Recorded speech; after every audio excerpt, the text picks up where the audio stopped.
This may sound crazy to you, but the Iran war may come up in the closing arguments in the Diddy trial. I will explain that in a minute.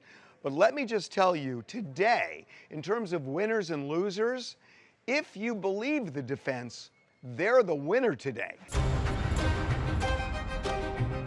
We found out that they are not going to call any witnesses, not a single witness. Diddy is not testifying, but let me just tell you, he never was going to testify in this case. He would have been eviscerated on cross. So he's not testifying, but they're not going to call any witnesses. And we have good sourcing on the defense side, and the reason is they don't think the prosecution has proved its case in any respect. They think there is reasonable doubt, at the very least, in terms of racketeering, because this is not organized crime the way they see it. It's disorganized crime. We've talked about this, that Diddy has been a criminal. He's violated a lot of laws. It's just not an organized crime venture under his company umbrella. So they think there's reasonable doubt there. As to proving that they forced Cassie and Jane to engage in sex with a sex worker, they don't think that the prosecution proved its case in terms of consent. They are relying on various text messages, statements made by Cassie and Jane, making it seem like they were down with these freak-offs.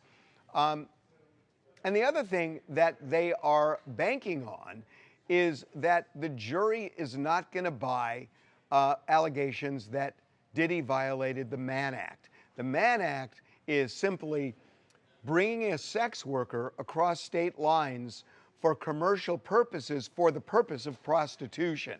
Now, here's their argument. I'm not saying I'm buying this, but their argument is the sex workers themselves testified. They were not paid for sex. They were paid for their time and the discretion of keeping it private. That is a tough one for the defense, but it's what they're going to argue. But I think the overarching thing they're going to argue is that this is a prosecution of bedroom police, that the prosecutors and the authorities went into Diddy's bedroom because, as Mark Agnifilo told us during one of our Diddy docs on Tubi, they couldn't get him on business, they couldn't get him on taxes, so they went into his bedroom. Now, you say, well, because there were crimes committed. But they're going to argue, we're told, you know, if there were crimes committed, why did the U.S. attorney hold a news conference where he spent all that time talking about baby oil? Baby oil is not illegal. What is the deal with baby oil and bringing that up in a news conference where you're splashing this, you know, all over the media, other than to sully Diddy and get into his bedroom? That's the argument, that, you know, renting hotel rooms, not illegal. Getting drugs, it's illegal, but is it really racketeering? Baby oil, come on, it's not illegal. And on and on and on. That this is a case, they say, about kinky sex. And kinky sex is not illegal if it is done with the consent of all parties, and they're banking on consent by Cassie. So that is what they're going to argue when they go before the jury.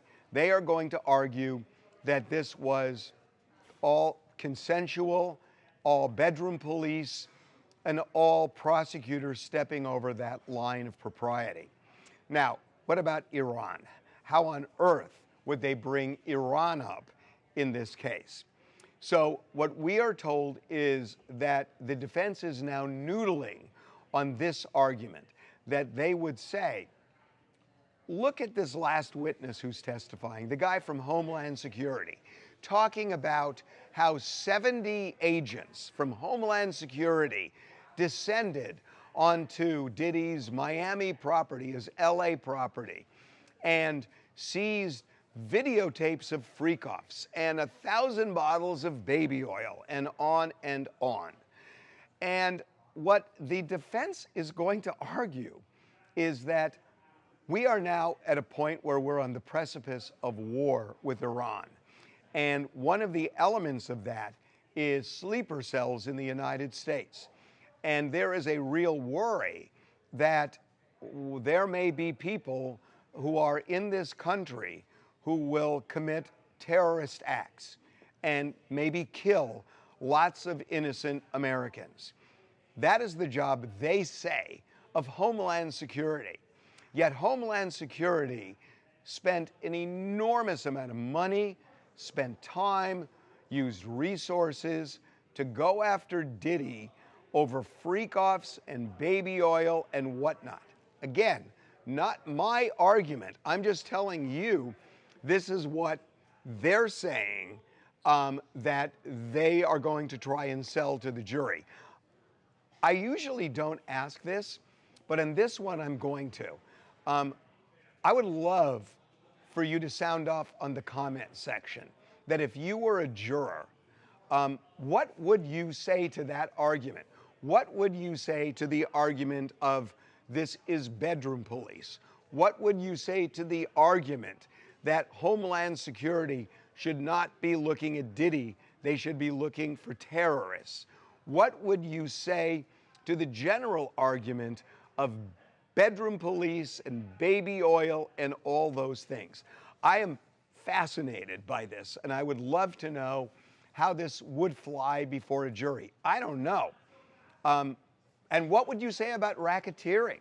Do you think that what they brought up, blowing up Kid Cudi's car allegedly, burglarizing Cudi's house, doing all the various things that Diddy did, is this a jealous, crazy criminal boyfriend, or is it a racketeer?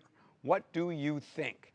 And do you think that the prosecution has proved that these freak-offs went down without the consent of Cassie and Jane beyond a reasonable doubt? What do you think about that?